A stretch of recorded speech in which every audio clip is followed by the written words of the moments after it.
A gente decide depois.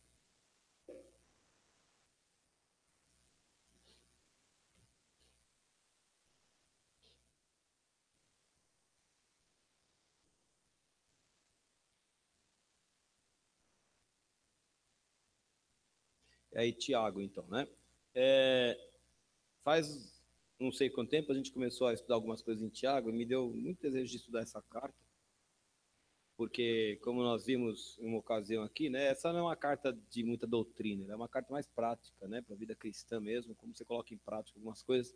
E nós vimos que foi escrita para as tribos que estavam dispersas e que era um momento de muita dificuldade, né, muita provação, perseguição, uma coisa terrível que estava acontecendo lá. E nós pudemos entender que em Tiago, o autor da carta é inspirado pelo Espírito Santo a falar sobre qual tem que ser a resposta certa da gente em várias provas que a gente enfrenta. De cara, sim, a gente aprendeu, né, que as provas têm que ser motivo de alegria. Ninguém gosta de prova, né? Eu costumava falar na escola que a prova é a hora do show. É a hora do show, né? O pessoal fica esperando, ah, vai ter prova, vai ter prova. Por que você está tão preocupado que vai ter prova se você sabe tudo? Você devia falar assim, dá logo esse caderno aí que eu quero mostrar tudo que eu sei e vou deixar você de olhos cheios e você vai chorar de emoção com o espetáculo que eu vou dar. Prova é só para isso, é para você mostrar tudo aquilo que você sabe. Eu já não falei isso, Shen?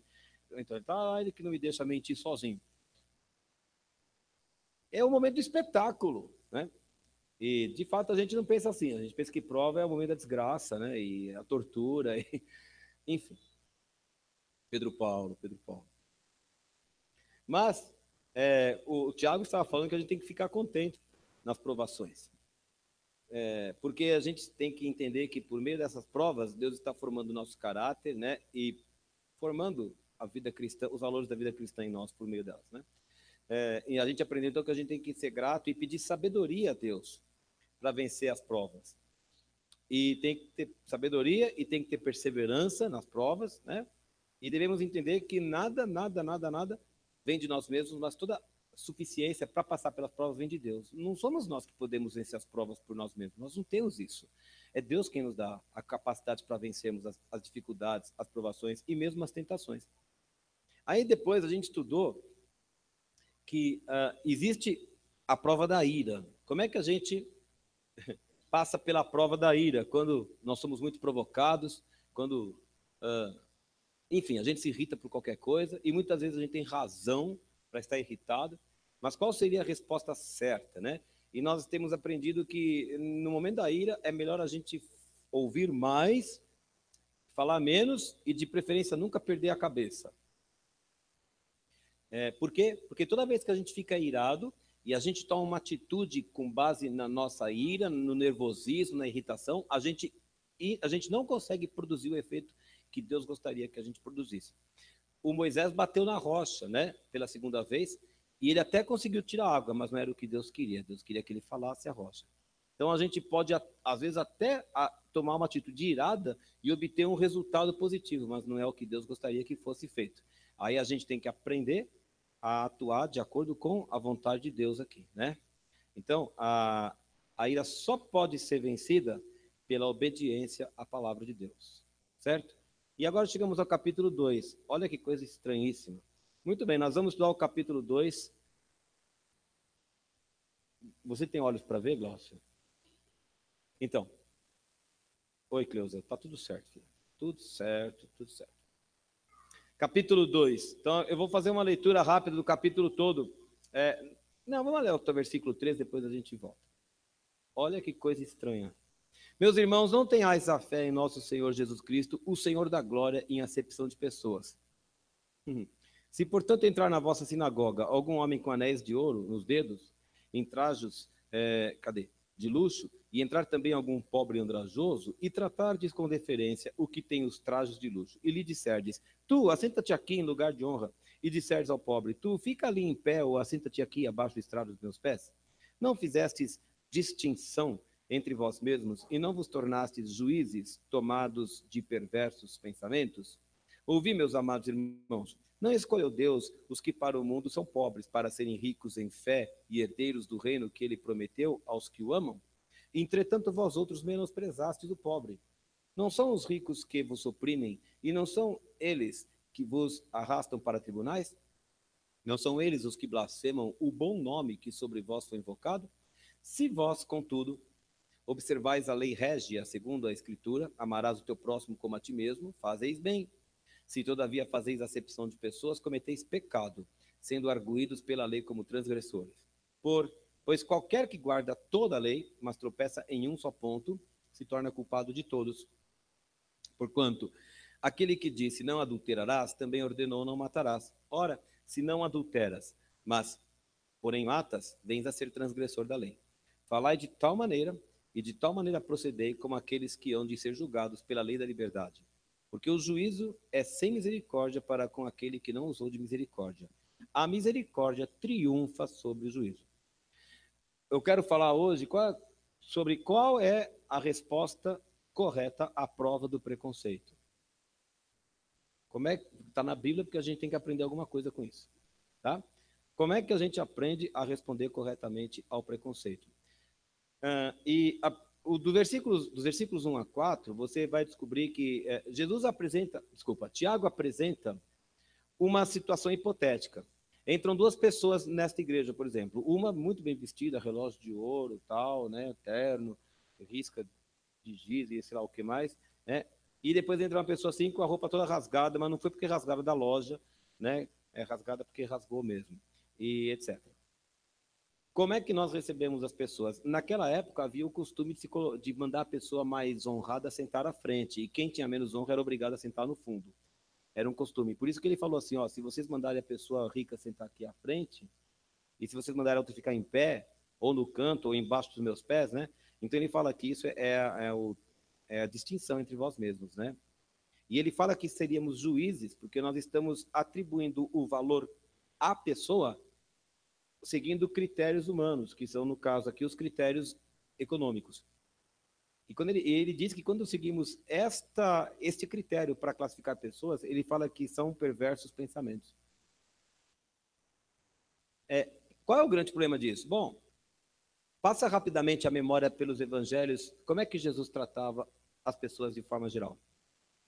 Rapidinho, vocês respondam aí. Como é que Jesus tratava com as pessoas? Jesus fazia distinção entre os ricos e os pobres? Jesus comia na casa dos ricos, mas estava sempre acompanhado pelos pobres. Aliás, um dia foram perguntar para Jesus, né? Eu vou lá, onde você fica? Ele fala, eu não tenho nem casa para morar. Então, nós descobrimos que quando nós catalogamos as pessoas assim, e nós fazemos a distinção por causa de critérios econômicos ou sociais, ou quaisquer outros critérios, nós estamos seguindo padrões que foram criados pelo mundo, mas não por Deus. Não foi Deus que inventou essa padronização. Essa é uma padronização humana e, pelo que vimos aqui, pelo que ele fala no versículo 4, são perversos pensamentos. Deus não tem nada a ver com esse tipo de padronização. Versículo 5. Ouvi, meus amados irmãos, não escolheu Deus os que para o mundo são pobres, para serem ricos em fé e herdeiros do reino que ele prometeu aos que o amam? Vamos lá, vamos ver se você lembra. Paulo disse algo parecido com isso. Quem lembra onde está? Qual é o argumento de Tiago? Que Deus escolheu os que para o mundo são pobres, para serem ricos em fé e herdeiros do reino que ele prometeu aos que o amam. Onde Paulo disse algo parecido com isso? Então, onde está isso aí? 1 Coríntios, capítulo 1.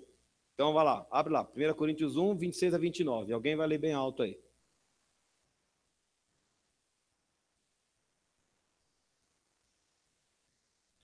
1 Coríntios 1, 26 a 29. Só ler.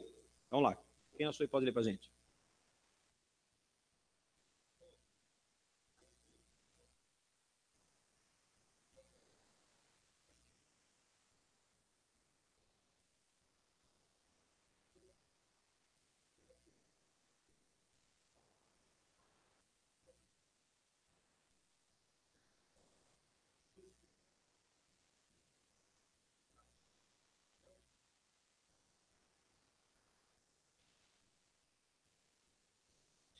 Quando Deus, eu entendi uma coisa além disso aí.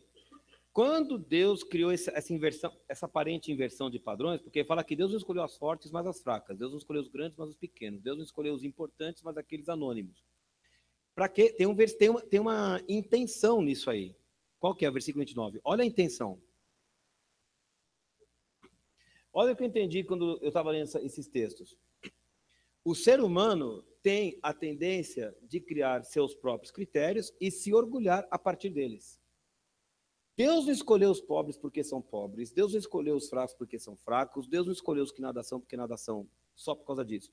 Porque senão a gente poderia criar também aqui uma falsa doutrina dizendo que Deus só escolhe fracos e pobres e doentes e etc. Não é isso que a Bíblia está falando. A Bíblia está falando, Paulo está falando que Deus escolheu os pobres e os fracos e os que não são, para que ninguém se vanglorie na presença de Deus. Então, no momento em que o ser humano cria um padrão, e a gente fala, esse é o padrão que tem que ser seguido, e nós devemos andar de acordo com esse padrão, Deus fala, então eu vou inverter a ordem, vou começar a chamar os que não são nada, para vocês aprenderem que quem faz os padrões aqui sou eu.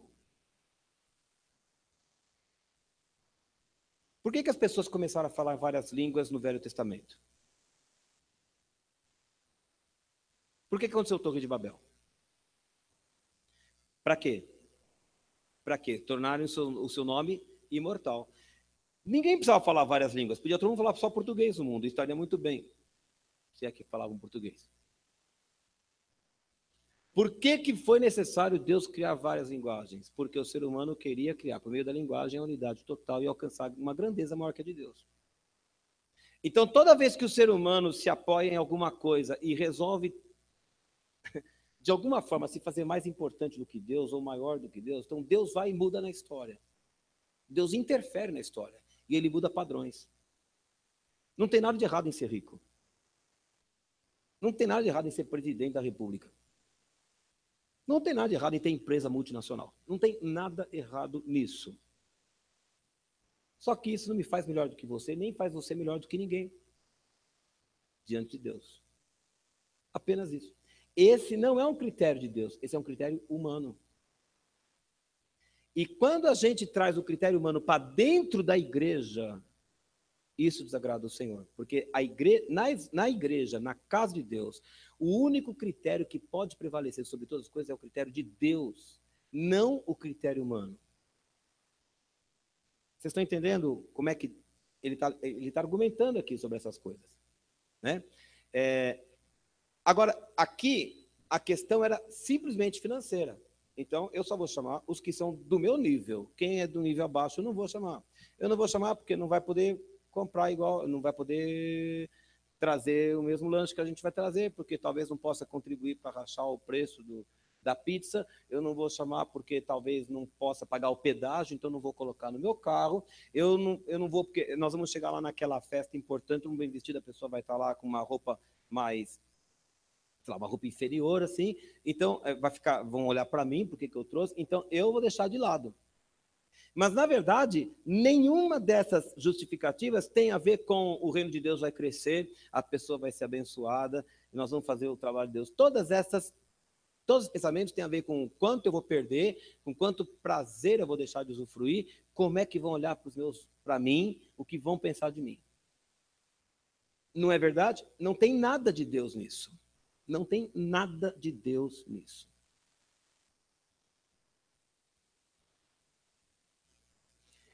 Exatamente. E Deus olha sempre o coração. Se tem algo que Deus olha com carinho, é o nosso coração. Sempre é o coração. Agora, aqui em Tiago, o preconceito que ele está manifestando é o preconceito em relação a questões financeiras. Bom, naquela época não havia faculdade, mas hoje a gente podia fazer. Eu tenho curso superior, você não tem. Isso acontece muito. Quando eu fui dar aula no Direito, foi a coisa mais engraçada, gente. Eu entrei lá no curso de Direito para dar aula à noite, né? Eu tive que comprar terno, para você ter ideia. Foi. Eu fui na Colombo, claro, né? A gente quer comprar terno 2 ainda, né? Porque tinha que ser na Colombo. E aí foi muito engraçado, porque, assim, vamos lá, pela ordem, né? Primeiro dia que eu entrei na sala dos professores do Direito, Foi só para conversar com a minha coordenadora do curso, né? De manhã eu dou aula com a roupa mais feia que vocês podem imaginar, gente. Tinha uma pessoa aqui na igreja que falava, por que você não ia com essas camisas legais lá para dar aula? Eu falei, ué, vou dar aula para vocês com essas camisas, camisa legal, para vocês qualquer trapo serve, eu falava assim, né? Eles dão risada lá. Para dar aula, gente, qualquer coisa serve. Para vir para a igreja a gente põe a roupinha melhor. Mas primeiro dia que eu entrei lá na faculdade de Direito, Timóteo, os professores que lá estavam, todos eles internados, me olharam de alto a baixo, assim. E assim, não disfarça não, é na cara dura assim, né? Como quem diz, quem é esse que invadiu nossa seara? De alto a baixo, assim. Aí eu entendi que eu precisava arrumar um terno assim para dar aula lá, alguma coisa assim. Eu fui lá comprar 2.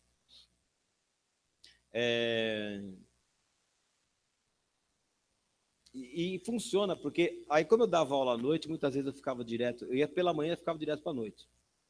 Eu dava aula de manhã de terno. Você pegou essa fase, Pedro Paulo? Você não pegou? Não, quando você chegou não tinha mais isso. Eu chegava de manhã de terno e ficava até a noite. Até a molecada do terceiro ano ficava mais calma. Eles ficavam calminhos, tem pessoa de terno dando aula assim. É gozadíssimo, porque tá de terno. Engraçadíssimo. E eles olham mesmo. Se você entra na sala deles diferente, eles falam, você não podia estar aqui dentro, vestido desse jeito. Até que eles me conheceram, mas eu dei aula 3 anos e meio. Lá no terceiro ano, a partir do segundo ano, assim, já dava para entrar assim e cumprimentar. E se eventualmente eu tivesse sem o paletó, alguma coisa, já não fazia muita diferença. Mas, nossa, era feia a coisa. Era feia. O pessoal pegava pesado. E aqui o Tiago está falando a mesma coisa. Esses são padrões humanos. São padrões humanos. O fato de eu entrar de terno ou de camiseta regata ia mudar o conhecimento que eu tinha da matéria? Não muda nada. Não muda nada. O fato de a pessoa entrar bem vestida ou mal vestida, o fato de ela ter entrado na faculdade ou não ter feito ou não ter entrado no mestrado, isso muda alguma coisa? Valeu. Na essência do cristão? Não muda nada. Nada. Então a gente não pode trazer os critérios. A gente não pode trazer os critérios do mundo para dentro da casa de Deus. Não dá. É incompatível com a santidade, com a grandeza do nosso Deus. Né? E aí ele continua, versículos 6 e 7.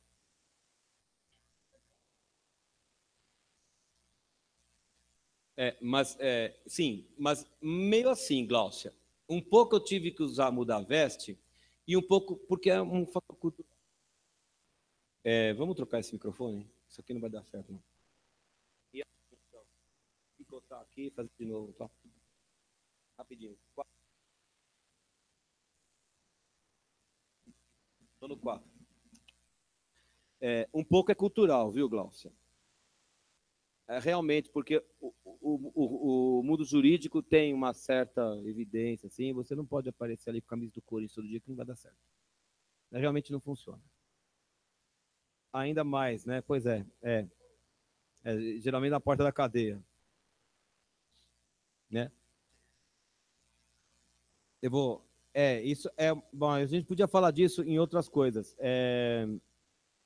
Vou pegar esse gancho que a Glaucia está trazendo aqui e vou sair um pouco da área. Aqui, o assunto era meramente financeiro, mas nós praticamos outros tipos de preconceito na igreja. Nós podemos até fazer um preconceito pela tua estatura dentro da igreja. Só um minutinho. A gente pode estabelecer o preconceito, como nós tivemos nessa igreja, infelizmente, por questão de idade. A nossa reunião de jovens aqui já está beirando os 100 anos na média. Glória a Deus. E eu gostei de ver as duas sentadas aqui na frente. Eu falei, e vocês são proféticas, porque vocês nem tinham chegado quando eu falei os jovens na primeira fileira. E olha o que aconteceu aqui, tá vendo? Aí a Cleusa foi correndo, está lá no fundo.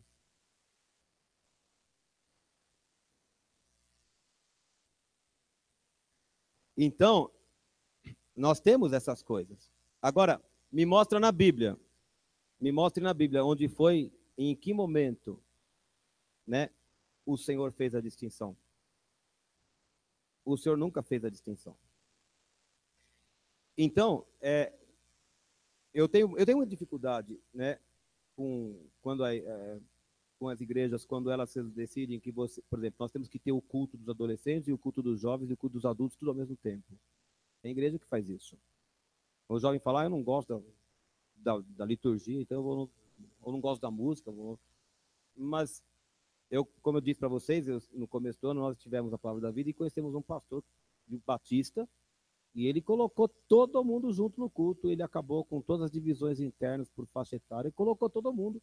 E ele está ensinando a igreja dele que, embora existam aqueles momentos em que os jovens saem, em que os adultos se encontram, em que as crianças têm as suas próprias atividades, há um momento em que está todo mundo junto, aprendendo a palavra de Deus e vivendo como um corpo. E nós devemos ser capazes de enxergar isso. Vou repetir, qualquer critério de catalogação ou de catálogo das pessoas dentro de uma igreja não é de Deus, que Jesus nunca fez assim. Qualquer critério, coloque aí, financeiro, social, hierárquico, sei lá, põe o que você imaginar. Não está na Bíblia. Não está na Bíblia.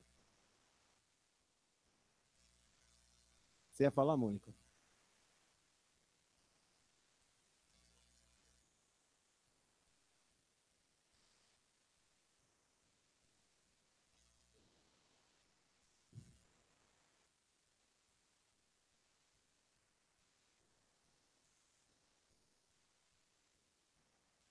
O Adelão olhou feio, falou para eles, vocês me dão licença? O pessoal, claro, claro, claro.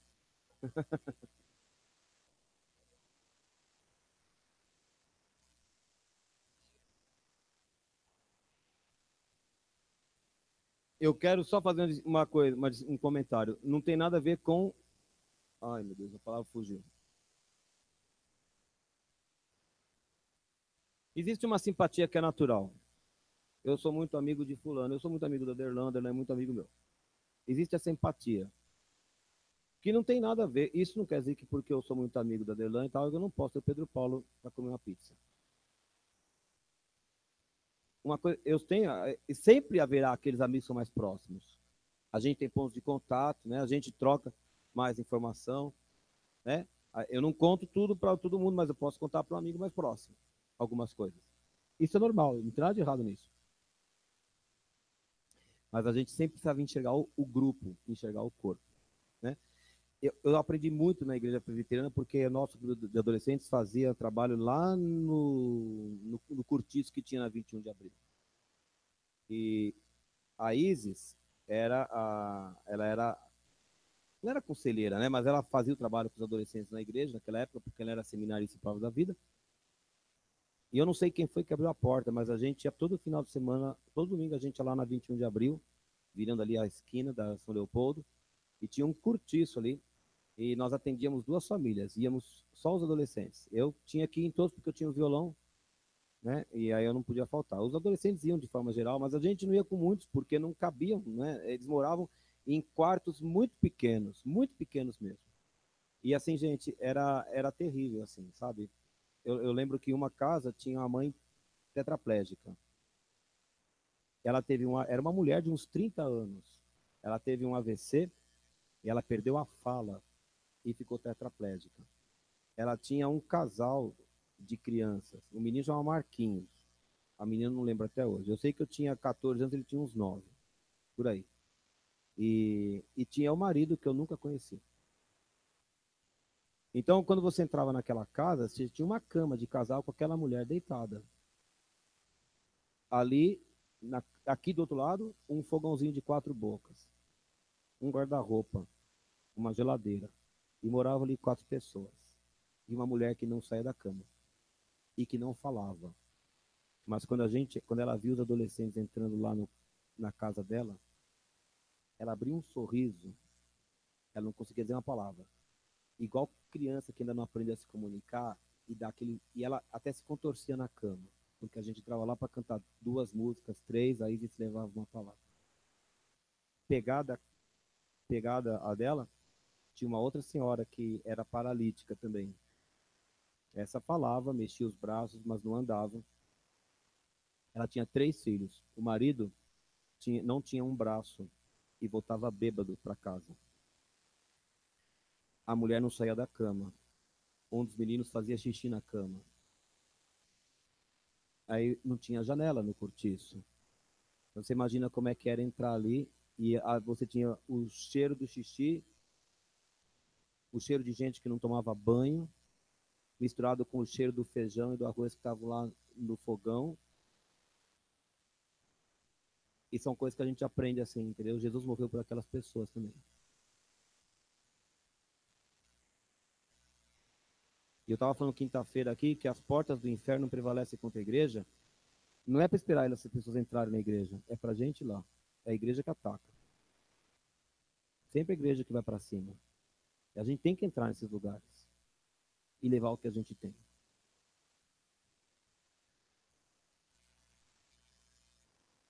Então a gente aprende assim são experiências únicas, únicas, únicas. E eu estava contando em Votorantim semana passada que quando eu fui, primeira vez que fui para acampamento lá no Paulo da Vida, com 14 anos, tinha um acampante mais novo do que eu era o menor do quarto, eu e o Newton, meu pai. A gente estava no mesmo quarto e tinha um pivetinho arretado que já estava a semana passada. Ele tinha ficado uma semana antes e ele não tinha mais roupa, porque já tinha usado todas as roupas numa semana só e resolveu ficar a segunda, né? E quando chegava a última noite, tinha o banquete, né? Então você convidava uma menina para jantar junto, alguma coisa assim. E aquele menino já não tinha mais roupa nenhuma. E eu era o menor, e depois de mim o menino. E aí o menino tinha camiseta, uma camisa, né? E minha mãe tinha colocado várias roupas na mala. E o quarto todo, eu era muito enjoado, muito, mas eu era enjoado demais, né? Você não tem noção.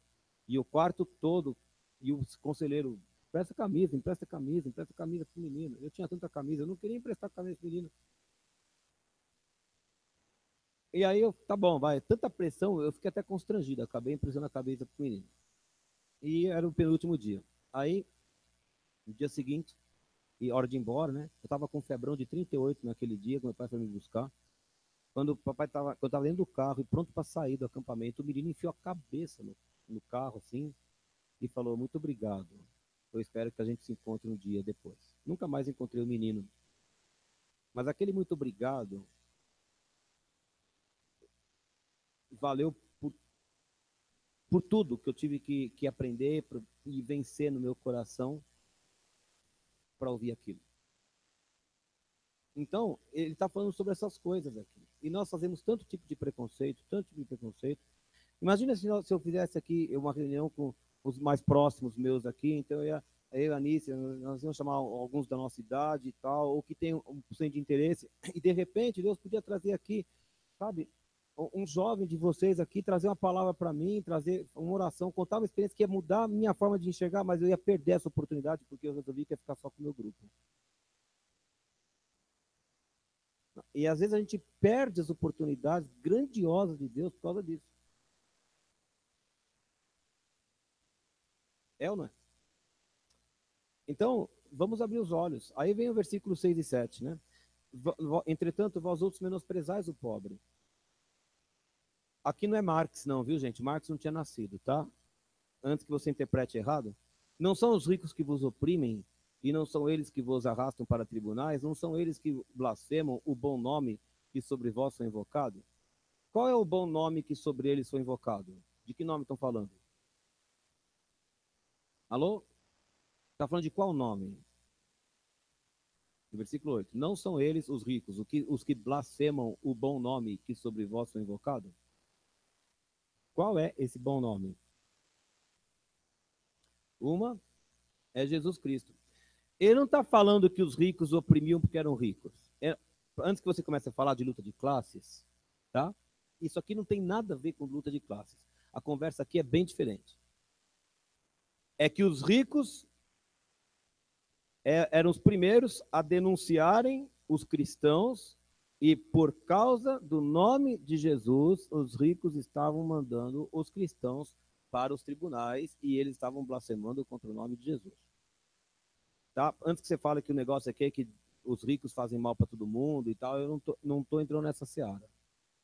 Não vou entrar nessa seara. O assunto aqui é outro, tá? É que eles desprezavam o Senhor, e porque eles desprezavam o Senhor, eles estavam fazendo mal aos cristãos, e agora a pergunta de Tiago é essa: esse pessoal está fazendo mal para vocês, e vocês estão aqui enchendo de honra esse pessoal? Eu não estou entendendo ainda que os critérios econômicos não servem para medir as pessoas? Não é por aí. Os critérios têm que ser outros, né? E aí, então, o quarto motivo pelo qual o preconceito tem que ser vencido é o que está no versículo 8 em diante. Se vós, contudo, observais a lei régia, segundo a Escritura, amarás o teu próximo como a ti mesmo. Esse é o segundo mandamento. Uma vez um fariseu perguntou para Jesus, qual é o primeiro mandamento? E Jesus falou, amarás o Senhor teu Deus de todo o teu coração, de toda a tua alma, de toda a tua força, de todo o teu entendimento. E o segundo é, Jesus já engatou o segundo, né? Amarás o teu próximo como a ti mesmo. Não é? Então, ele está dizendo no versículo 8 que se a gente cumpre o mandamento, a gente faz bem. Mas se nós fazemos acepção entre pessoas, nós cometemos pecado e, portanto, somos transgressores da lei. Agora, eu quero que você entenda o princípio de Deus sobre a transgressão da lei. Olha só, versículo 10. Qualquer que guarda toda a lei, mas tropeça em um só ponto, se torna culpado de todos. De todos o quê? Oi? Não está escrito, mas está implícito, de todos os pontos. E é por isso que eu não tenho o direito de julgar ninguém pelo pecado que a pessoa pratica. Entra uma pessoa aqui, por exemplo, o Márcio, que mora aí na frente, às vezes ele põe a cara aí, acabou de pôr a cara e voltou. Primeira vez que ele entrou aqui foi uma quinta-feira, foi trágico. Foi trágico e nós estávamos com o ar-condicionado desligado. Até que eu percebi, mas já era tarde demais. Foi trágico, porque ele estava todo urinado. E aqui estava fechado. Foi trágico. Mas a Bíblia manda receber. Jesus morreu por aquele ser ali também. A Bíblia manda receber. Vai ser desagradável? Vai. Porque ele está entregue à bebida, às drogas também. Eu nunca bebi, eu nunca usei droga, mas eu cometi outros pecados. Você talvez nunca tenha praticado os mesmos pecados que eu, mas talvez você já tenha roubado, que eu nunca roubei. O outro nunca roubou, mas é mentiroso. O outro nunca mentiu, mas é fofoqueiro. E o que a Bíblia está falando é que se uma pessoa tropeça em uma coisa, tropeçou em todas. E é por isso que os sacerdotes na igreja, na casa de Deus, têm que ser tirados do meio do povo, porque ele tem que reconhecer que ele é humano e que o outro está passando podia estar acontecendo com o próprio sacerdote. Eu não pratiquei o seu pecado, mas podia ser eu no seu lugar, e por isso eu me compadeço de você, porque se fosse eu gostaria que agisse com complacência. Esse é o espírito que há na lei. Olha aí, vê como é que funciona. Deus te abençoe, rapaz. Amém. Fique em paz. Fique em paz. Fique em paz. Deus abençoe. Abençoe e cure. Aleluia. E liberte mesmo. É isso mesmo. Não é surreal uma coisa dessa? Vocês estão entendendo isso? Ninguém foi chamar o cara lá fora. É surreal que isso aconteça. Deus está fazendo alguma coisa diferente que a gente não está entendendo ainda, Glaucio. Tem alguma coisa diferente acontecendo. Surreal, né? Não, não dá para ouvir. Não dá para ouvir. Não é surreal, Nilson. Não é surreal. O, um dos problemas nossos é que a gente montou o nosso ninho e a gente montou aquela expressão, Marina, a zona de conforto. Estava muito bom. E o Senhor está falando assim, eu vou dar um tapa na cara de vocês, até vocês entenderem que não é isso que eu chamei vocês para fazerem. É incrível. E Deus está querendo ensinar alguma coisa que eu também não estou preparado, viu? Eu também não estou preparado. Eu não sou bom com isso. Eu não sei lidar com isso. Eu confesso minhas dificuldades. Eu tenho, né? Vocês conseguiram entrar no Singapura, eu fico pensando onde a Janete estava com a cabeça, que eu enfiar lá dentro. Eu fico pensando, Onde você estava? Mas Deus deu para ela esse negócio.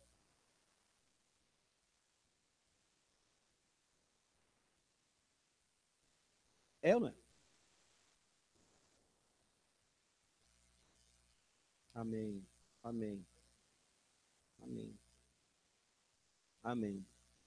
Então, ele fala, só para continuar o texto aqui, ele fala assim, né? Versículo 12: falai de tal maneira procedei, como aqueles que hão de ser julgados pela lei da liberdade. É a segunda vez em Tiago que aparece essa expressão lei da liberdade. A primeira foi lá no primeiro capítulo. A lei da liberdade é exatamente a palavra de Deus. E se chama lei da liberdade porque quando eu caminho nessa palavra, eu sou livre. Eu sou livre. Ninguém me julga por nada quando eu caminho na verdade, quando eu caminho em cima da Bíblia. É a lei da liberdade. Porque o juízo de Deus é sem misericórdia para com aquele que não usou de misericórdia. A misericórdia triunfa sobre o juízo. Agora, presta atenção. Algumas pessoas pegam essa passagem aqui de Tiago e entendem que talvez ele estivesse falando de perder a salvação. Não está falando disso. Aliás, o Lutero, que a gente leva tanto, né? Senta aí. O Lutero, que a gente leva tanto por causa da reforma, o Lutero mesmo achava que o livro de Tiago não era inspirado por Deus por causa dessa passagem, porque ele achava que Tiago estava dizendo que a pessoa perde a salvação. A gente não perde a salvação pelas obras, amém? Amém? Ninguém vai perder a salvação pelas obras. Então, esse juízo aqui não pode ser a perda da salvação. Esse juízo é uma disciplina que Deus coloca sobre nós quando andamos de forma errada em relação à palavra de Deus. Então, eu vou fechar aqui essa parte. Daqui a pouco eu vou para a segunda parte. Né? Quatro motivos pelos quais eu tenho que vencer todo tipo de preconceito na minha vida. Primeiro, porque Jesus não fazia assim quando estava na terra. Segundo, porque Deus tem outros critérios e não esses critérios que nós usamos para catalogar as pessoas não são divinos, eles são humanos e muitas vezes são motivados por um coração perverso. Terceiro, né, porque a riqueza, na verdade, tem sido muito mais um instrumento de perversão, até de justiça social, do que um instrumento abençoador. E essas pessoas aqui eram as primeiras a blasfemar o nome de Jesus. Você passa lá pelo Evangelho e você vai ver quantas pessoas negaram Jesus. O rico e Lázaro, por que o rico foi ao inferno? Porque ele era rico? Porque a confiança dele estava no seu dinheiro. O jovem rico apareceu para Jesus e falou: o que eu faço para herdar a vida eterna? Jesus falou dos mandamentos e por fim Jesus falou: vende tudo que você tem e me siga. O que foi que o jovem rico fez? Foi embora porque ele tinha muita propriedade. Jesus falou como é difícil que os ricos entrem no reino de Deus. Porque geralmente o coração dele está voltado para a riqueza. Né? Jesus contou a parábola daquele homem que falou: eu estou com os meus armazéns lotados, cheios e tal, eu tenho para agora eu posso descansar em paz. E Jesus fala: você é louco, essa noite eu vou pedir tua alma e isso tudo que você acumulou para você vai ficar para quem? Então o que Jesus estava ensinando é que os critérios humanos não servem. E é isso aqui. E quarto, né? A gente desobedece a palavra de Deus. Porque eu tenho que amar o próximo como a mim mesmo. Ele não falou o próximo rico, o próximo tão rico quanto você, ele falou o próximo. Então a Bíblia falou, eu tenho que obedecer. E acabou. Né? Fala, Glaucia. E você acha que eu tenho resposta, filho? Aham. Ai, Glaucia, obrigado. Porque eu tinha esquecido 2 vezes, eu tinha que falar e esqueci. Presta atenção. É, 2 vezes você tocou nisso e eu acabei esquecendo. Lia, deixa para depois. Daqui a pouquinho você passa a cola. Senão vai ficar tudo olhando para uma pedrinha que caiu. A gente põe. Vamos ver. Vou voltar à história do direito. Até que ponto que a gente vai se adequar à situação ou não, né? O evangelho é transformador. Esse cântico que eles ensinaram hoje para nós aqui fala em várias partes sobre uma nova vida. Eu era uma coisa, eu sou outra. Eu era uma coisa, eu sou outra. O sujeito vai entrar aqui bêbado. Ele será recebido de braços abertos. Mas nós vamos ensinar para ele que ele tem que largar a bebida. A mulher vai entrar prostituta. Ela vai entrar prostituta. Nós vamos receber de braços abertos. Nós vamos ensinar para ela que ela vai amar e honrar o corpo que ela tem, que pertence ao Senhor, não é de todo mundo. E ela vai mudar de vida. Porque isso não tem nada a ver com julgar a pessoa. Eu estava falando, não sei para quem, se falei para o Levi, eu não sei se foi em casa que eu falei. A gente nunca julga a pessoa, mas a gente julga o erro. Olha, a Bíblia fala que os crentes, que a igreja vai julgar todas as coisas. Não diz que a igreja vai julgar as pessoas, mas vai julgar as coisas. Eu não posso julgar você, você e você, mas eu posso dizer o que você está fazendo, você e você, e posso dizer isso está errado, está certo. E a pessoa, quando aprende, quando ela se converte, ela entende, ela precisa mudar de vida.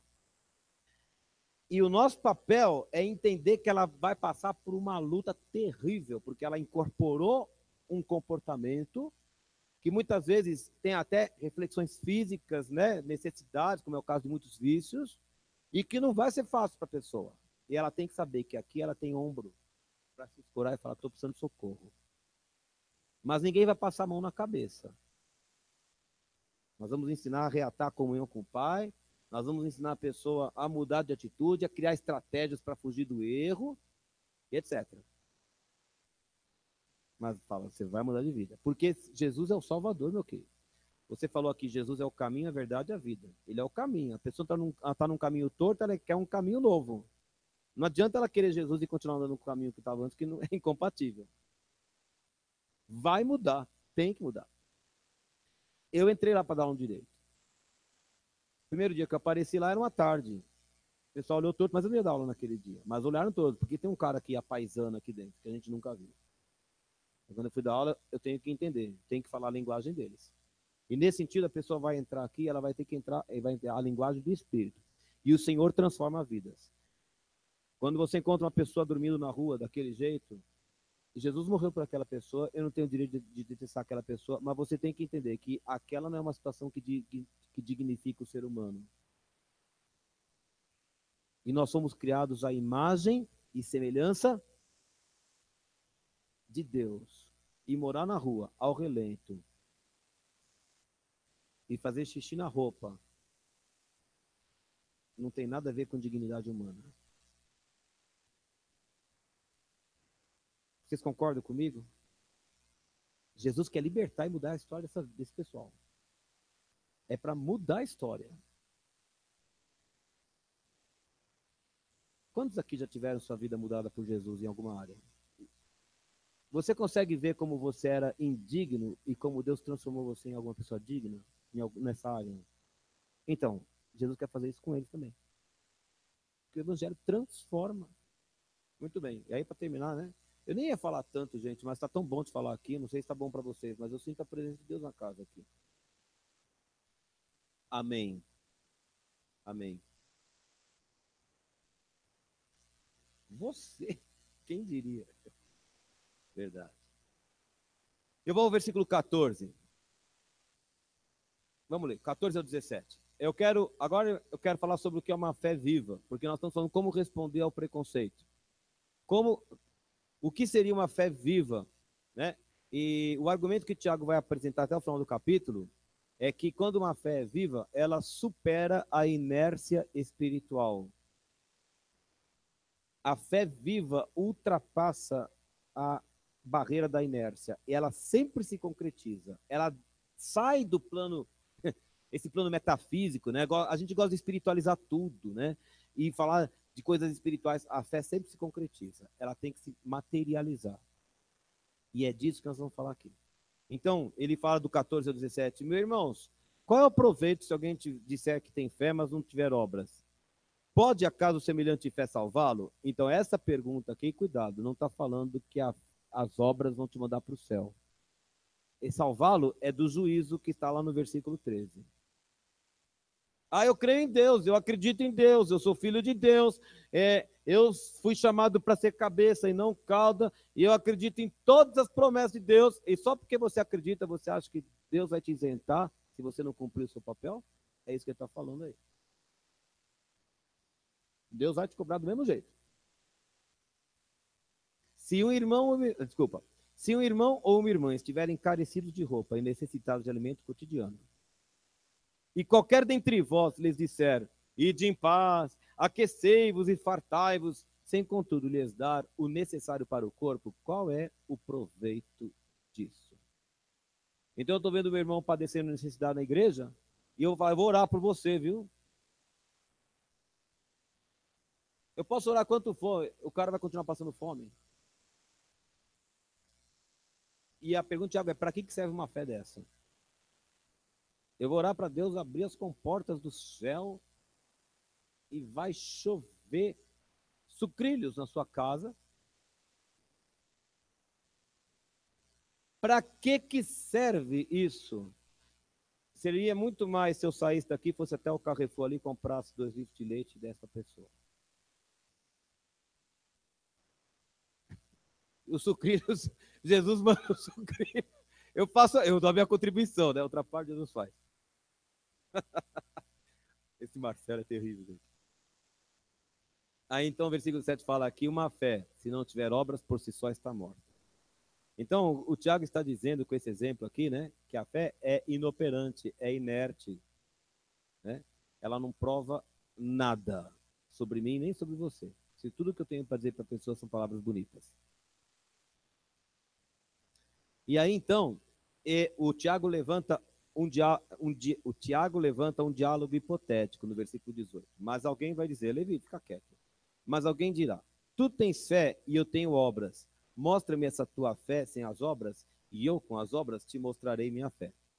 Ele está imaginando aqui um diálogo, tá? Imagina que chegasse alguém e falasse, ó, você tem obras, você tem fé e eu tenho obras. Você tem fé, mas não tem obras, eu tenho obras para provar a minha fé. O argumento que está por trás, eu estou trazendo aqui, é difícil de ler esse texto, tá? Ele é muito complicado. O argumento aqui eu estou trazendo de acordo com a visão do Carlos Oswaldo, já falecido, que está no céu. Tá? Mas que para mim foi o maior mestre que eu já vi pregando na minha vida. Tá? O argumento aqui é que apareceria uma pessoa dizendo assim, você tem fé e não tem obras, não vale nada. E eu vou mostrar que quando você tem fé de verdade, as obras vêm junto. Ele fala aqui, cadê o versículo? Versículo 18. Eu, com as obras, te mostrarei a minha fé. O argumento que está implícito é que, para essa pessoa, as obras são ou deveriam ser um resultado obrigatório da fé.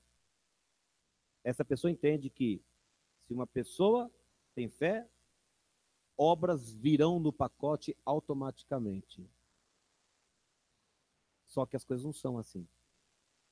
Por isso que o versículo 19 existe lá. Tiago retoma a palavra e diz para essa conversa hipotética: você crê que Deus é um só? Faz bem. Os demônios também creem.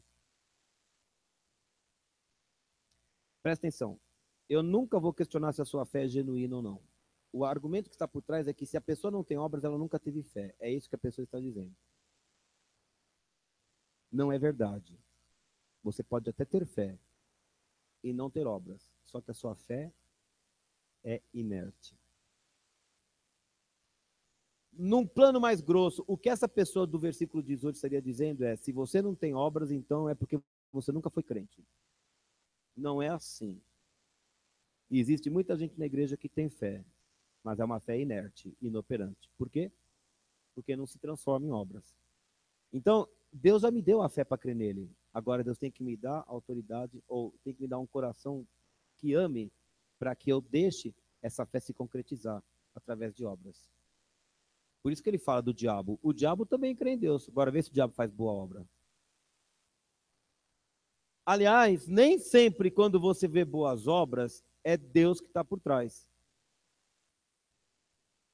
O que Jesus falava dos fariseus? Que eles gostavam de dar grandes esmolas no meio da praça. Não é boa obra? Por que os fariseus faziam isso? Para que todo mundo notasse, para que eles ficassem bonitos na fita. E isso é Espírito de Deus por trás? Isso não é de Deus. Nem sempre porque você encontra boas obras, há a motivação certa por trás.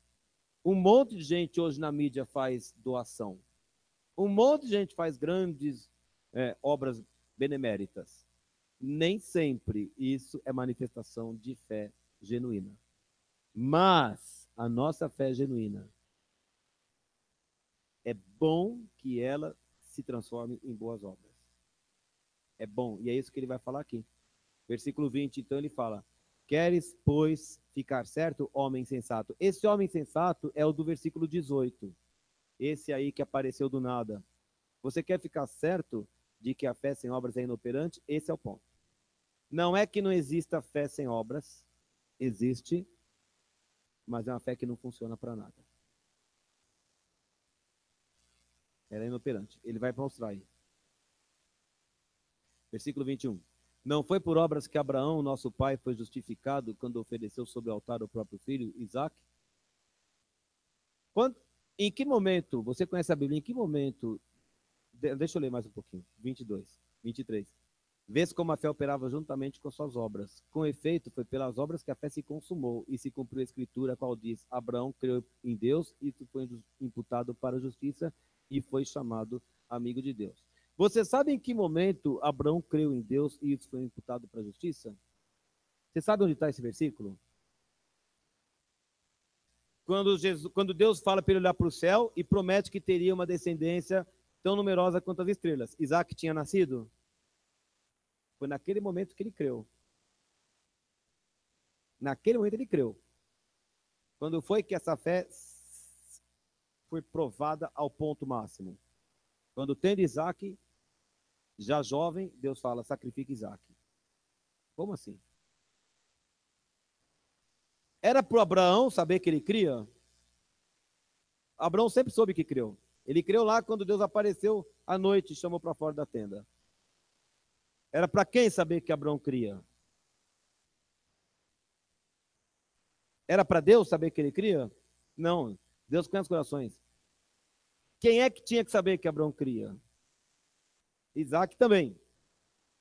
Os outros que estavam perto.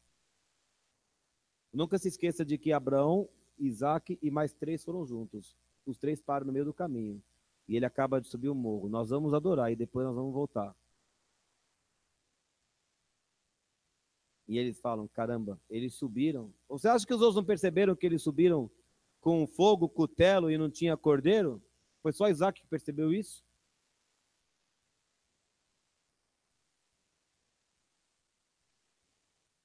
A fé que justifica aqui, não é que eu sou justificado, não é a obra que está me justificando diante de Deus. Eu fui justificado por causa da fé. A obra prova para os outros de quem eu sou, a quem eu sirvo, em quem eu creio. Por isso que ele falou isso aqui. Verificais que uma pessoa é justificada por obras e não por fé somente. Aqueles ao redor precisavam conhecer a fé que Abraão tinha. Vá para Atos, já que você está com dificuldade de entender isso. Por que é que a Bíblia fala em Atos, eu não sei o texto agora, que muita gente se agregava à igreja naquele primeiro momento da igreja? Fala, Priscila. Eles tinham tudo em comum, eles repartiam seus haveres, havia temor e grande amor entre eles. Os outros viam isso e falavam, eu quero participar disso que vocês estão tendo. Então havia uma fé genuína naqueles cristãos. Esta fé se mata. Você pode parar de balançar a cadeira? É a última vez que eu falo. É a última. É a última. Tá? Eu vou ser professor aqui. Eu vou ser professor. Você já fica sabendo como é quando chegar lá.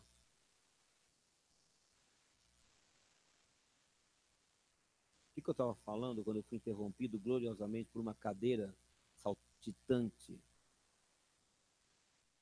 Elas eram acrescentadas porque a fé delas se materializava numa atitude amorosa e isso contagiava o povo ao redor. Aí então vem o versículo 25. De igual modo, não foi também justificada por obras a meretriz Raabe? Aliás, vamos lá. Raabe era prostituta. Raabe foi prostituta pro resto da vida? Quando ela é resgatada dos escombros de Jericó, ela muda, e inclusive Deus dá graça dela entrar na genealogia de Jesus. Esse é o Jesus que nós servimos. Seu passado não interessa. Interessa quem você vai ser daqui para frente. Sua vida vai mudar. Glória a Deus. A meretriz Raabe foi justificada pela fé, pelas obras que provaram sua fé, quando acolheu os emissários e os fez partir para outro caminho. Deixa eu mostrar uma coisa que eu li hoje em Josué, capítulo 2. Eu vou voltar daqui a pouco para terminar lá o capítulo. E, gente, eu nunca tinha lido esse versículo. Eu vou ler o versículo 11. Olha as palavras de Raabe. Vocês conhecem a história, né? Raabe acolheu os dois espias. Ela morava em cima do muro da cidade. Contaram para o rei que Raabe tinha hospedado dois israelitas. O rei mandou uma tropa lá vasculhar a casa dela.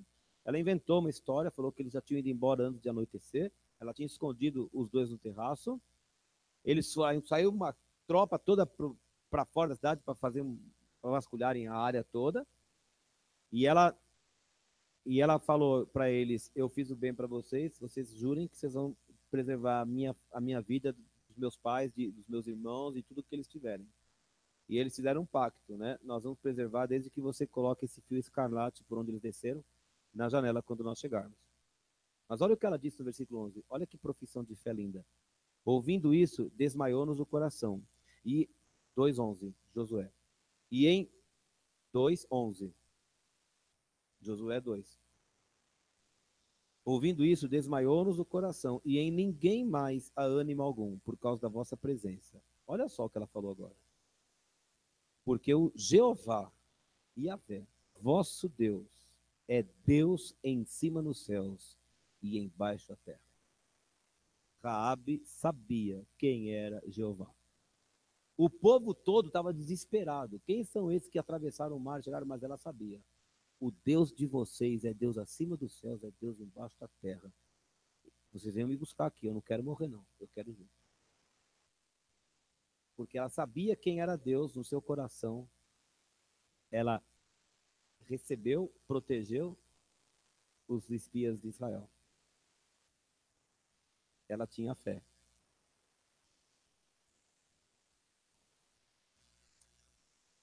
A nossa fé é inoperante porque eu falo, eu creio em Deus, eu creio em Deus, eu creio em Deus, mas o meu testemunho na escola não existe.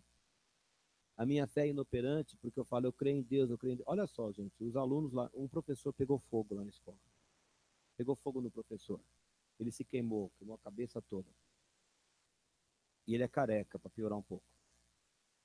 Tinha uma panela com óleo, o óleo tinha fervido e tal, e ele acordou com uma fumaça no apartamento, e ele pegou uma água e jogou no óleo.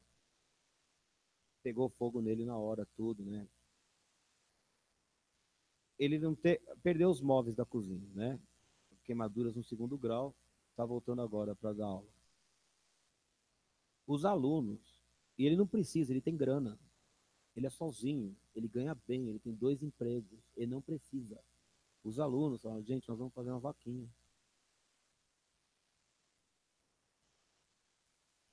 Você acha que a gente pode ficar de fora? Eu falo de Jesus todo dia lá dentro.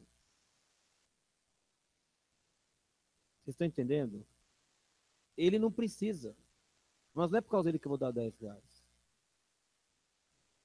É por causa do nome de Jesus que eu carrego.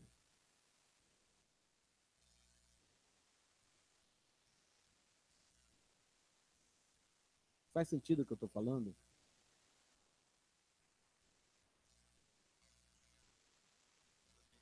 Se a gente não olhar dessa forma, a gente não consegue transmitir Jesus, porque o pessoal olha para mim e fala, tá, você fala uma coisa, você faz outra.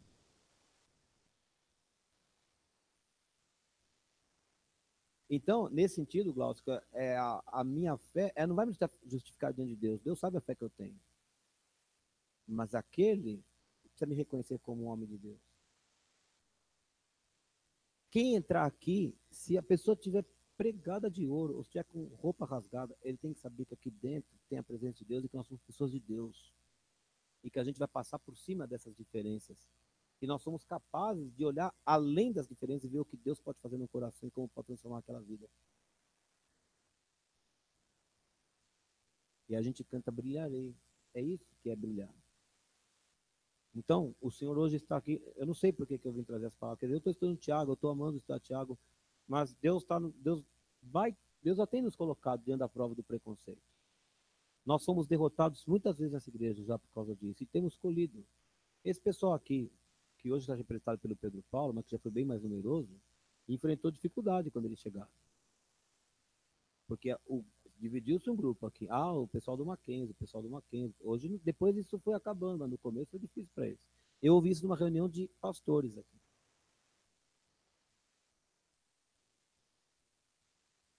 Talvez haja entre muita gente aqui um estigma de quem estuda no Mackenzie é tudo rico. Eu brinco com eles e falo, você que estuda no Mackenzie é tudo rico.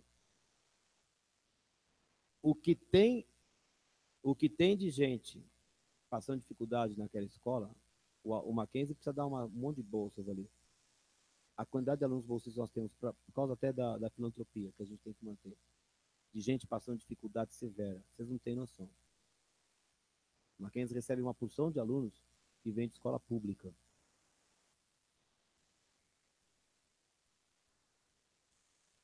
Tinha um aluno no passado, ou retrasado, tinha um aluno que não tinha dinheiro para o lanche. Ele passava no intervalo. Você conheceu da tua classe. Ele passava no intervalo na sala do orientador, a orientadora sacava 10 reais, dava na mão dele. Para ele comer o lanche todo dia. Ninguém da escola sabia disso. Eu sabia. E essa mulher que dava esse dinheiro para ele, nem é crente. Ela é espírita.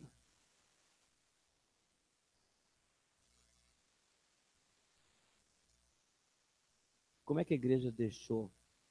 Como é que a igreja deixou os ímpios passarem na nossa frente nisso? Não podem. Quem tem que estar na frente somos nós. Porque as portas do inferno não prevalecem contra a igreja. É a gente que vai dar cara. Eu estou falando essas coisas todas e vou terminar com um desafio. E, jovens dessa igreja aqui. Nós vamos mudar um pouco o perfil do nosso trabalho. O Senhor está nos chamando para entrar em visitas.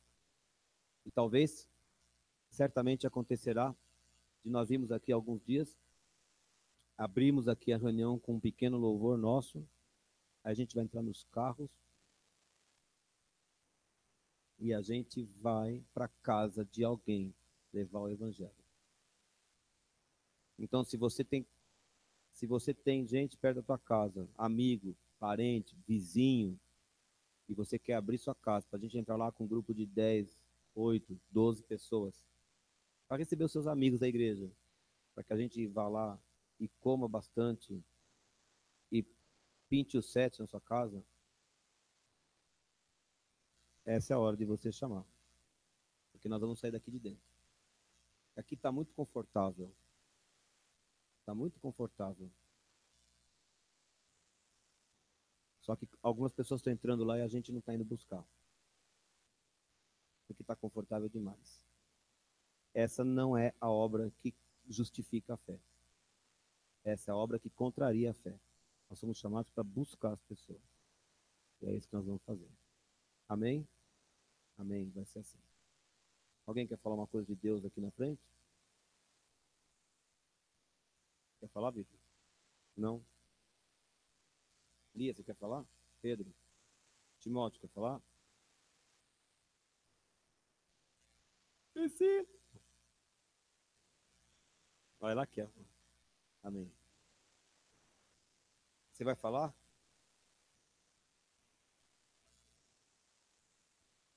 Eu vi um homem na Avenida Tiradentes, uma placa escrito "Estou com fome". Eu fiquei muito triste de não poder parar ali e estar no trânsito. Mas você falando isso, esse homem não está saindo da minha cabeça. Estou com fome, placa. Eu estava namorando a Anice ainda uma vez, eu fui lá para a casa dela e eu estava naquele cruzamento da Zaquinarte com aquela avenida que eu nunca sei o nome, mas ali onde tem o presídio da polícia lá. Eu parei na primeira fila e apareceu na segunda fila, terceira, enfim, apareceu um menino pedindo alguma coisa, algum dinheiro, um pão, uma comida. E como de costume, eu não dei. Eu sei como é que são, assim, eu já soube história de gente que apareceu com cadeira de roda, foi até o final da fila, levantou, pegou a cadeira de roda e foi embora.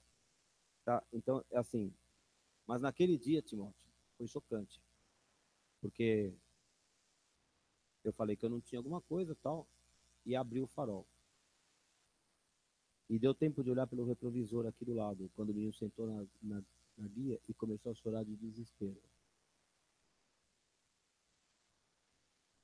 E aí eu comentei com a Nice, né? Quando eu cheguei à casa dela, eu falei, Nice, não acredito que aconteceu. Porque eu fiquei assim, eu fiquei enlouquecido. Eu falei, tem um cara chorando lá. Ele não tinha por que estar fingindo, porque ele ajoelhou assim, ele sentou no meio-fio, os carros partiram. Eu não estava fazendo teatro para eu ver. Já tinha aberto o farol. E aí eu contei para a Nice me contou uma coisa que eu não sabia, fiquei estarrecido. E muitas daquelas crianças que moravam ali, quando não levavam alguma coisa para casa, apanhavam do pai porque não conseguiram nada. A nossa fé tem que ir além de falar aqui que eu creio em Jesus. Ela tem que ir muito além disso. Ela tem que ir muito além disso. E eu estive lendo Deuteronômio esses dias, Rose, olha, vocês podem falar, e eu espero não estar falando nenhuma heresia. O Senhor ali tem uma série de bênçãos para o povo de Israel por praticar a lei do Senhor. E a gente vive na graça e não na lei. Mas os princípios de Deus são os mesmos. E eu orei isso em minha casa. Falei, Senhor, eu vou colocar em prática essas coisas e o Senhor vai cumprir suas bênçãos na minha vida.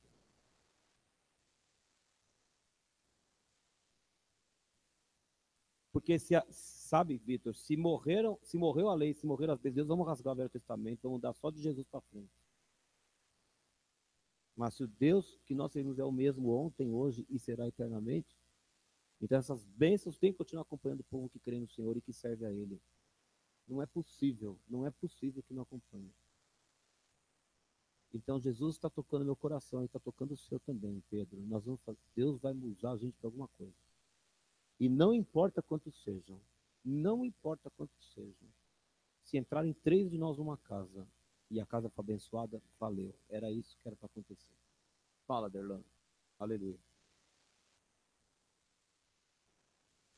Os períodos em que eu mais me desenvolvi e cresci na presença do Senhor foi em evangelismo de rua. E a Mônica e eu, na época em que éramos saindo da adolescência, jovem, 18, 19 anos, nós íamos com a igreja, com os jovens da presbiteriana, a gente ia pregar na balada, eu não sei se vocês conhecem ali a Robert Kennedy, e dali tem umas casas noturnas ali e tal, e a gente ia evangelizar. Então, eram momentos importantes, porque eram pessoas que a maioria que a gente abordava era gente que estava afastada da igreja e falou assim: olha, você está aqui falando de Jesus para mim, mas minha mãe está em casa orando de joelho por mim. Era gente que estava afastada e a gente cansava de chegar em casa cheirando maconha, pregando no meio do pessoal usando e aquela tabela toda impregnada na roupa da gente. A gente ir nas casas, quantas e quantas vezes nas visitas do Singapura, a gente chegar em casa cheirando a urina, porque a gente sentava no sofá, onde crianças dormiam, onde crianças. Ou você pegava uma criança que estava com a fralda vazada, isso quando tinha fralda. Então é isso que faz com que nós nos desenvolvamos com o Senhor. Quando eu tinha 13 anos, eu pude viajar, evangelizar em Brasília, ficar um mês fora de casa. Foram as épocas que eu mais me desenvolvi na presença do Senhor. Foi quando a gente ia para a rua. Então, o nosso chamado, a nossa vocação é ir para a rua. E a gente vai para a rua. A gente tem que ir para a rua. Abordar as pessoas, falar de Jesus e fazer a diferença na rua. Glória a Deus. Tem uma coisa para falar mesmo. Mais alguém tem alguma coisa para dizer? Nós vamos cantar Brilharei aqui, tá bom? Vamos terminar com Brilharei. Quer ajudar lá? Você consegue, não? Acho que sim. Vamos lá, sabe? Vem aqui falar, então. Eu vou...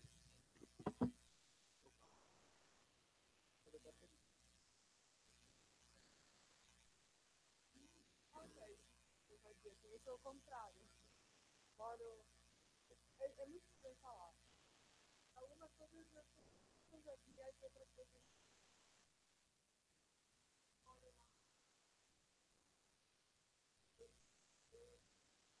E o lugar que eu moro é horrível. A rua do lado da minha casa tem um prato, bandejão, tem um monte de mendigo. Eles montam, como que se diz, tem barraco, é horrível. E eu fazia sempre mercado ali embaixo, eu passava por esses mendigos. Eu falei, Deus, eu não vou mais, porque assim, meu desespero é, vou ver alguém passando fome, eu não quero dar minha comida. Outro dia eu fui levar meu cobertor para lavar e eu falava assim, meu, não me mostra ninguém, porque eu não quero dar meu cobertor. E eu tô me expondo aqui, mas é real, assim, tipo, eu tenho muita dificuldade com isso. Eu tenho aquela camiseta, seja meu imitador, eu não tenho coragem de usar quando eu saio ali perto. Eu falo, meu, como assim seja meu imitador? Sabe? Eu não consigo. Só que eu sei que Deus tem isso pra mim.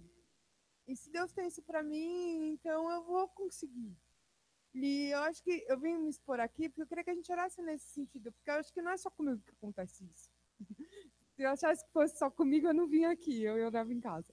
Mas eu acho que, sabe, Deus falou comigo um tempo atrás, eu estou ensinando de oração. Quando eu comecei a medir meus recursos, quando eu comecei a medir meu tempo, quando eu comecei a medir meu recurso de dinheiro, quando eu comecei a medir, porque se é dele e vem dele, é para ele, são todas as coisas, nada que ele pedir para eu dar para alguém vai me fazer falta. Nada, nem meu tempo, nem meu dinheiro, nada, nada, nada. Então, assim, que a gente possa aprender a não medir mesmo, sabe? Que saia esse medo. Eu já fui enganada também várias vezes, porque eu já dei dinheiro, tipo, e depois eu vi que eu tinha sido enganada. Mas e daí? Tipo, eu tenho que ter o temor de ser dirigida por Deus. Porque eu sei que na hora Deus vai trazer a pessoa certa e ela vai ser abençoada, né? Então, que a gente possa orar isso mesmo, pela ousadia e para que caia todo o temor. E todo apego mesmo às coisas, né? Se eu tiver que dar meu cobertor, depois Deus me dá outro. É.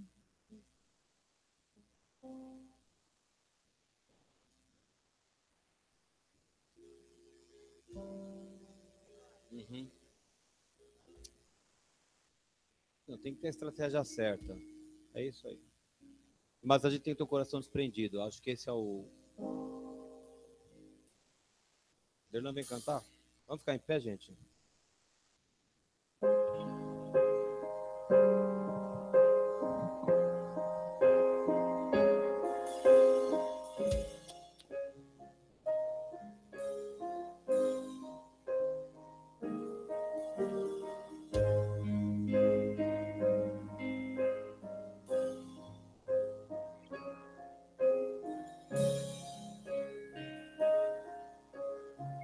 Vamos orar lá?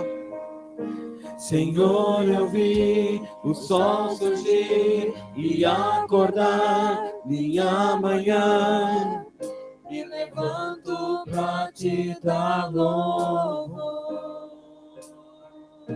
Senhor, eu vi tuas estrelas a brilhar, brilhar pra ti. Tu me chamas pra brilhar também. E eu te dou esta canção, e levanto o clamor, que te entrego o meu viver.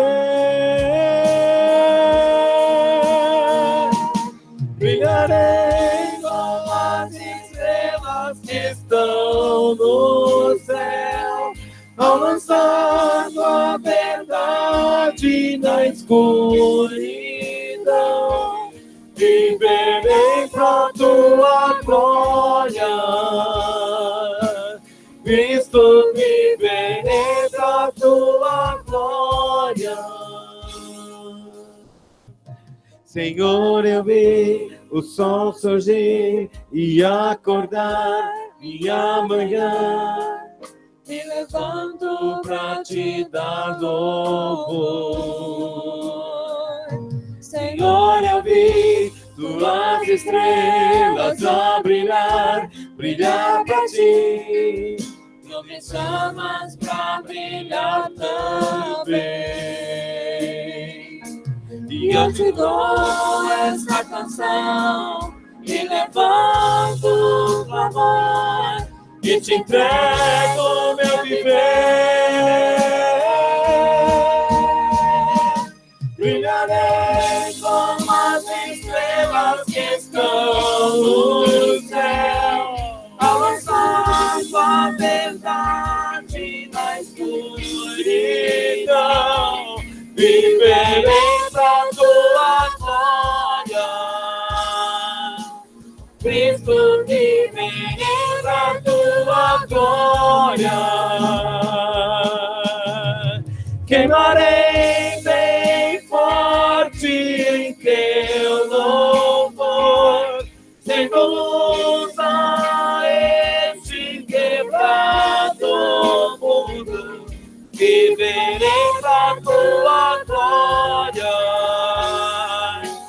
Cristo, viverei pra tua glória. Radiante como o sol, enviando a tua luz, que a igreja se levante, explodindo em amor, tão forte resplendor, incendeia a tua igreja. Radiante como o sol, enviando a tua luz, que a igreja se levante, explodindo em amor, como forte resplendor, incendeia a tua igreja.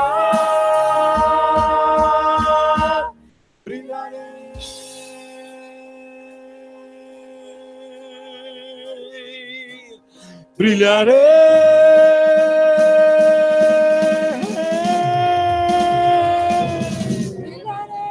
como as estrelas que estão no céu, avançando a verdade da escuridão. Viverei pra tua glória, Cristo, viverei pra tua glória. Queimarei bem forte em teu louvor, sendo luz a este quebrado mundo. Viverei pra tua glória, Cristo, viverei pra tua glória.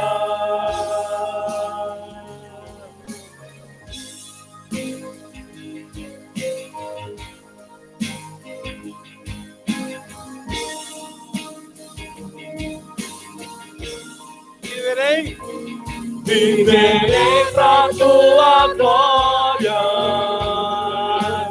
Cristo, viverei pra tua glória. Brilharei,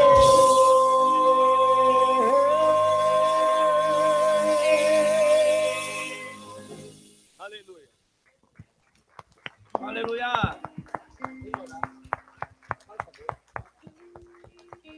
Eu queria que a gente encerrasse com oração, mas não queria que eu orasse. Você pode orar? Orar, tudo e abençoar o culto. Amanhã tem reunião cedo com o pastor de Crampa, aquele grupo menor. Nós vamos orar junto com a Anice e vai ser a oração da nossa consagração como igreja para o Senhor aqui. Deixa eu contar antes da Anice orar. Eu vi isso na igreja presbiteriana, eu era adolescente, e eu nunca me esqueci desse testemunho. Disse que um missionário se aproximou de uma tribo indígena, e ele começou a dizer, tentando alcançá-los, né? E aí eles, os índios muito reticentes, muito desconfiados, né? Tinha um missionário chegando ali, uma pessoa estranha. E ele começou a falar do amor de Deus, o amor de Deus, o amor de Deus, até o momento que ele começou a dizer que ele amava aqueles índios e tal. Um dia colocaram todos os homens da tribo num círculo e ele junto. Ele falou, bom, vamos matar aqui, alguma coisa assim. E eles disseram, ó, você fala pra gente que você ama mesmo, que você ama o tempo todo, que você ama muita gente. Então, agora é hora de você mostrar isso pra gente. Eles pegaram um pedaço de carne e a pessoa ao lado do missionário ia comendo aquela carne, tirava da boca, passava para a boca do outro, ia dar a volta em todos.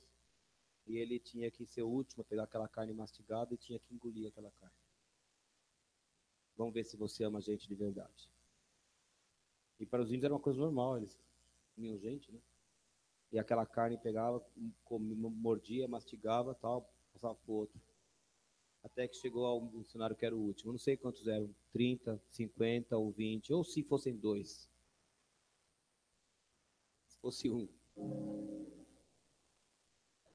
Pois aquele homem teve que pegar aquela carne, ele mastigou e ele engoliu aquilo tudo. A tribo inteira se converteu.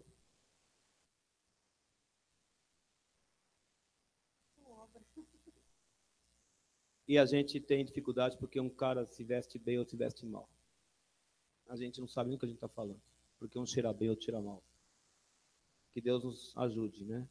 A enxergar diferente.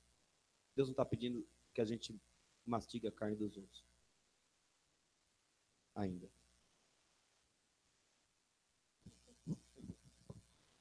Amém.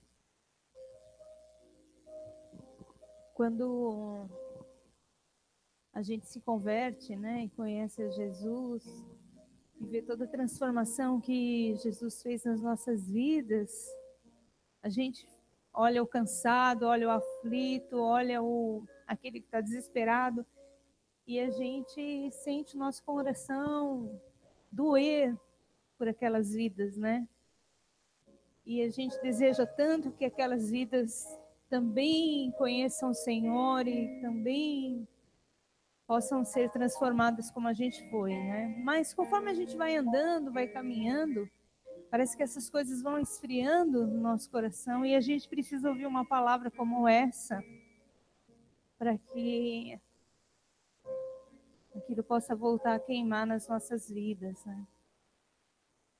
Porque a palavra de Deus, ela faz isso, ela nos exorta, ela moe o nosso coração, né? E eu quero agradecer a Deus por esta palavra, por esta noite, Senhor. Nós queremos te dar graça, Senhor, pelo teu ensino, pela tua palavra maravilhosa, Senhor. Nós queremos te dar graça, Senhor, porque nós sabemos que o Senhor tem propósitos nas nossas vidas, que o Senhor tem planos, Senhor, nas nossas vidas.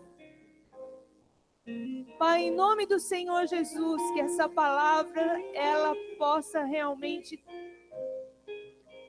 remoer os nossos corações, Senhor. Que ela possa, Senhor, permanecer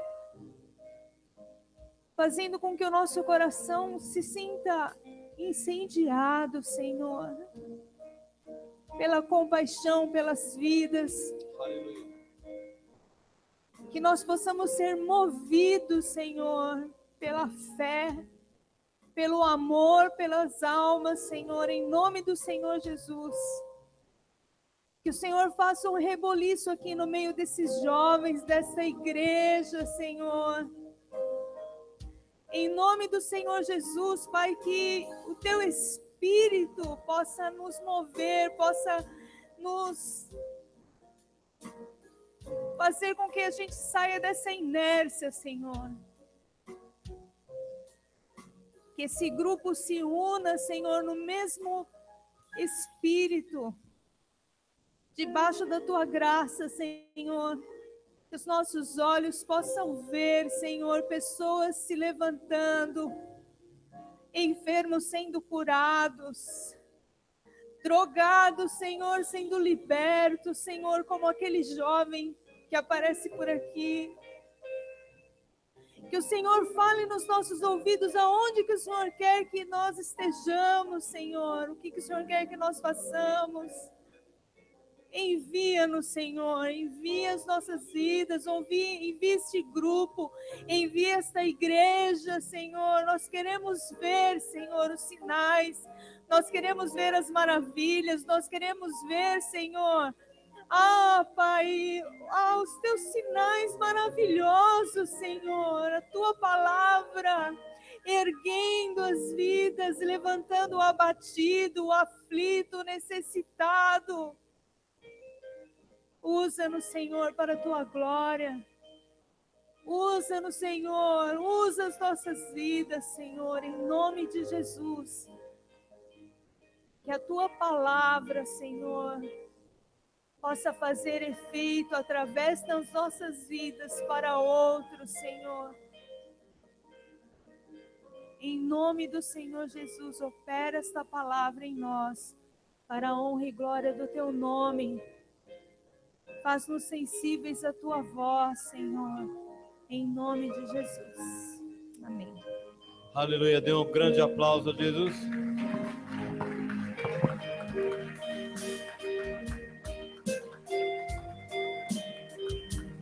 Viverei pra tua glória, Cristo, viverei pra tua glória, brilharei.